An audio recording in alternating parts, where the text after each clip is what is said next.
इस news channel पर जो भी वक्ता ने कहा वो उसकी अपनी राय है। हार्दिक स्वागत है। आज हम भारत की राजधानी दिल्ली के अंदर हम बात कर रहे हैं जंतर मंतर से।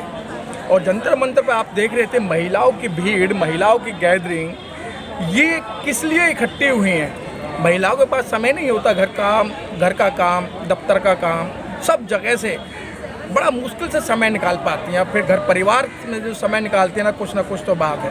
मतलब आप लोग इतनी तादाद कर रहे हैं, क्यों इकट्ठा हो, क्या कारण रहा है इकट्ठा होने?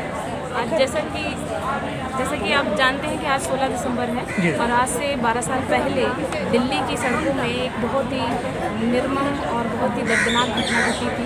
उसी को याद करते हुए और तब से लेकर आज तक हमने आज का जो ये रखा है, हमारा था कि निर्भया से अभया तक हम उन तमाम महिलाओं, बच्चियों को आज श्रद्धांजलि देने के लिए इकट्ठा हुए हैं, जिन्होंने अपनी जान देकर इस देश में महिलाओं आंदोलन को आगे बढ़ाया है।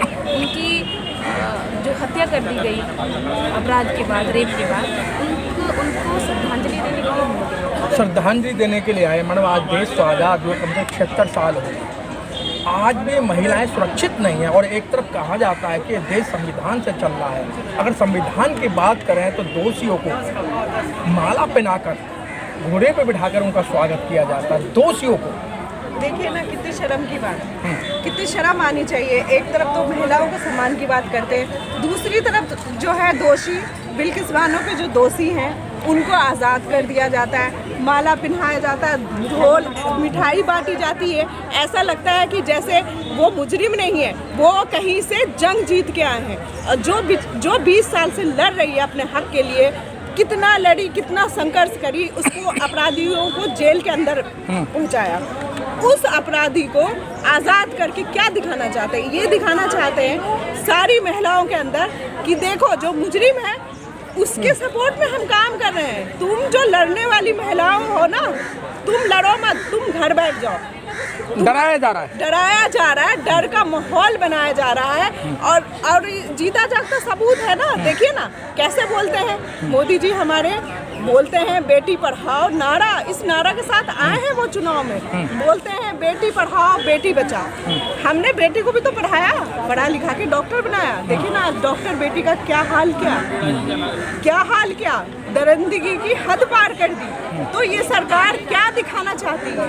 और ये सरकार जो है, ये नशाखोरी, अश्लीलता, ना जाने क्या क्या चीज़, इन सब चीज़ों को इतना बढ़ावा दिया गया है कि एक व्यक्ति को फांसी देने से ये जो जुल्म हो रहा है ना, ये फांसी देने से कभी ख़त्म नहीं होगा जब तक कि ये अश्लीलता, नशाखोरी ये सब बंद नहीं होगा। लेकिन सरकारों को मैं रोकूंगा आपको। मतलब एक तरफ जो गरीब गुरबा महिलाएं होती हैं तो उन पे कह दिया जाता है कि इसका अफेयर चल रहा होगा, इसका अफेयर के कारण इसके साथ ऐसा हो गया। लेकिन आज तो डॉक्टर हैं, सॉफ्टवेयर इंजीनियर हैं, या जो महिला कामकाज में जाती हैं, उनको भी नहीं बख्शा जा रहा है। आपने सुना तो ये भी होगा कि छोटी छोटी बच्चियाँ हैं कि कपड़ों की वजह से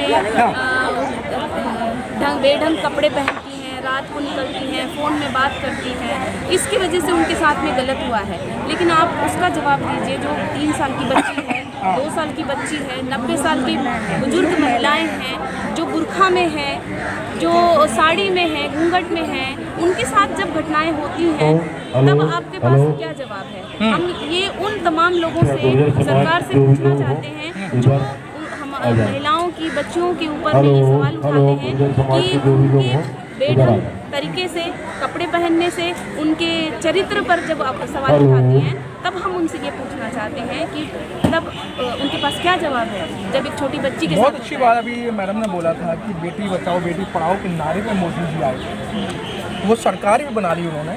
लेकिन अब जो अपराधी हैं उनको सम्मान सहित फूल माला पहनाकर उनको रिहा कर दिया जाता है और उनका स्वागत होता है, जगह जगह स्वागत होता है। तो क्या इस तरीके से अपराधियों का स्वागत होगा तो ये अत्याचार रुकेंगे या? देखिए, ये तो इस तरह का एक माहौल तैयार कर रहे हैं कि जो अपराधी हैं, जो अपराध कर रहे हैं, बलात्कारी हैं, उनके संरक्षण में ये सरकार खड़ी है। और ये सरकार जब अपराधियों के संरक्षण में खड़ी होगी तो अपराधियों के तो हौसले भी बुलंद हो जाएंगे। और क्या ये अपराध रुकेंगे या बढ़ेंगे? जब सरकार ये चाहती है कि सबसे पहले हर किसी के अधिकारों का हनन कर रही है, लोकतंत्र पर हमला कर रही है, अगर इन अधिकारों के खिलाफ कोई लड़ता है, कोई आवाज़ उठाता है, तो उसकी आवाज़ को दबाने के लिए, उसकी आवाज़ को रोकने के लिए वो जेलों में ठूस देती है और कोई उसके खिलाफ बोल नहीं सकता है। तो इन हालातों में क्या अपराध रुक पाएंगे? क्या तो बढ़ेंगे ही। क्या इन हालातों में अपराध रुक पाएंगे? जो अपराधी अपराध करता है तो मुझे तो ऐसा लगता है कि जब जेल में डाला जाता है उसकी पूर्ण रूप से सुरक्षा की जाती है। जी हाँ, बिल्कुल सही कहा। जो अपराधी होते हैं उनको तो देखिए कितना जेल के अंदर VIP ट्रीटमेंट मिलता है। जो हम जैसी महिलाएं और नौजवान लड़के सड़क पे आते हैं, अपने हक और अपने अधिकार के लिए लड़ते हैं, तो उनको ऐसा सजा उनके घर वालों को। और अब तो एक नया ट्रेंड चला हुआ है, वो है कि बुलडोजर बाबा। अगर जरा सा कसूरवार हो चाहे ना हो, देखिए कितने सारे मकानों को तोड़ दिया जाता है। बाद में उसका फैसला होता है कि वो अपराधी है या नहीं है। पहले उसका घर मकान तोड़ दिया जाता है, बेघर करके उसको रोड पे कर दिया जाता है। मैं अब एग्जाम्पल के तौर पे ये बता रही हूँ, आपने सवाल ये नहीं किया, लेकिन मैं बताना चाहती हूँ क्योंकि आप ही वो ताकत हो जो हमारी आवाज़ को इन सरकारों के कान तक पहुँचाते हो। तो बहुत ज़रूरी है इन सब मुद्दाओं को, इन सब चीज़ों को भी रखना।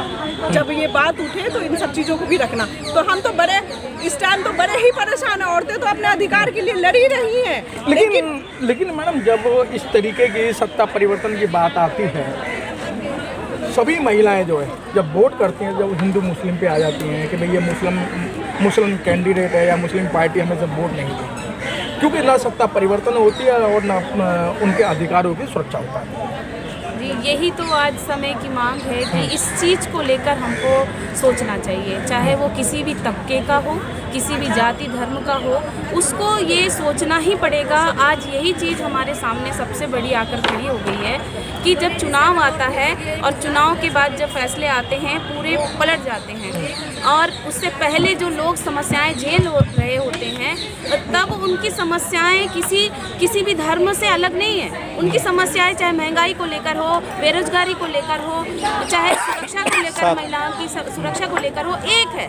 हिंदू मुस्लिम सिख ईसाई सबकी समस्या एक है। जैसे ही चुनाव आते हैं और वहाँ पर जब लोगों के पास में आती है ये मौका कि वो अपनी सरकार को, अपने समस्याओं को निवारण करने वाली सरकार को चुने, तो वो बदल जाती है। लेकिन मैडम, बात यही आती है जब चुनाव आता है तो महिला को बहला फुसला लिया जाता है। कहते हैं जी आप 50% आरक्षण दे रहे हैं महिलाओं को, सभी महिलाओं को 50% आरक्षण दे रहे हैं। क्या आप जैसी महिलाओं को उसमें आरक्षण मिलेगा? वो ऐसा है ना, मैं कह दूं, आंसर मैं ही दे रहा हूँ। अगर जिसका हस्बैंड मेंबर ऑफ पार्लियामेंट है तो कम से कम अपने घरवाली को विधायक तो बना ही दे। जी जी, हाँ। देखिए, इसमें आपके सवाल में बहुत बड़ा चीज़ छुपा हुआ है। हम देख रहे हैं कि हम ऐसे समाज में जी रहे हैं, पुरुष प्रधान समाज में जी रहे हैं। यहाँ पर किसी भी चीज़ का निर्णय लेने का अधिकार अभी तक महिलाओं के हाथों में नहीं है। तो कह रहे निर्णय लेने का अधिकार महिलाओं पे नहीं है। क्या लगता है आपको नहीं है? आज देखिए ना, आज के टाइम में इतनी महिलाएं जो हैं मेहनत करने में कम नहीं है, पढ़ाई लिखाई करने में कम नहीं है। मर्द जिस पोस्ट पे बैठे हैं उस पोस्ट पे औरतें भी बैठी हुई हैं। राष्ट्रपति हैं आपकी मैडम, कैसी बात कर रही हो? वही तो बोल रही हूँ, राष्ट्रपति है। लेकिन सिस्टम ऐसा है, फिर भी महिलाओं के अधिकार वही के वही है जो 70 साल पहले था अधिकार, आज भी महिलाओं का अधिकार वही के वही है। इसी सिस्टम, इसी नियम को खत्म करने के लिए हम ऐसे सड़कों पे आते रहते हैं और आवाज उठाते रहते हैं। समाधान क्या है? समाधान एक ही है। समाधान ये है कि ये सरकारें जो आती है ना, चाहे वो कांग्रेस की हो, चाहे बीजेपी की हो, कोई भी सत्ता हो, चाहे कोई भी हो, ये हमारे महिलाओं के हक में काम नहीं करती है। महिलाओं का सिर्फ नारा रहता है। देखिए, जैसे एक अभी आपने कहा ना, बहुत नहीं, समाधान क्या मैडम? समाधान है वर्ग विहीन समाज। जहाँ वर्ग नहीं होगा वहाँ पर ही सही में नारी मुक्ति का हम सोच सकते हैं। क्या है मैडम, बताएं समाधान क्या है? समाधान तो यही है कि सबसे पहले तो हमारा जो नीति, नैतिकता और मूल्यबोध, इसको समाज में जब तक ये लागू नहीं होगा, क्योंकि जब आदमी मूल्य बोध नहीं समझता है और मूल्य विहीन हो जाता है, नैतिक विहीन हो जाता है, वही इन अपराधों की तरफ जाता है। आज अब मैं देखती हूँ समाधान क्या है? समाधान तो वही है कि जन आंदोलन ही एक ऐसा समाधान है जिसके लिए हम अपने अधिकारों के लिए लड़ें और अपने हक की मांग करें और सरकार को इन मांगों को पूरा करने के लिए मजबूर करें। जैसे निर्भया कांड में भी इतना बड़ा आंदोलन हुआ और दबाव में आकर के फास्ट ट्रैक कोड भी बनाया। मैडम समाधान सिर्फ समाधान तो एक ही है, हमारे पास सिर्फ एक ही विकल्प है कि हम इन सब चीजों के खिलाफ लड़ रहे हैं और ज्यादा आप जैसी महिला को भी रोड पे आना पड़ेगा। घरेलू हम लोग मोहल्ले गली अपने अपने जहाँ एरिया में है, हम लोग इस तरीके का काम कर रहे हैं और हमारी जो महिलाएं हैं पूरी तरीक़ा से, हमें महिला क्या पुरुष भी जो सही विचार के पुरुष भाई भी जाहिर सी बात है वो भी चाहेगा ना कि उसकी बेटी 11 बजे रात को अगर ऑफिस से आ रही है तो बिना डरे आ जाए, मुझे चिंता ना हो, मुझे फिक्र ना हो कहाँ गई क्या हुआ। तो वो पुरुष भी हमारे साथ हैं, आप जैसे पत्रकार भाई भी हमारे साथ हैं। इस लड़ाई को ज़्यादा बढ़ाना है जब तक हमारा अधिकार नहीं मिलेगा। एक चीज़ मैं और बोलना चाहूँगी, जैसे कि आपने कहा कि ये जाति पता है आपको कब उठाया जाता है? चुनाव के टाइम में जाति धर्म जो है ना ज़्यादा उठाया जाता है। जैसे कि आजकल देख ही रहे हिंदू राष्ट्र बनाने का माहौल जो बना। मैडम लंबा हो जाएगा थैंक यू फिर तो हो जाएगा। आजकल वो मस्जिदों के नीचे मंदिर की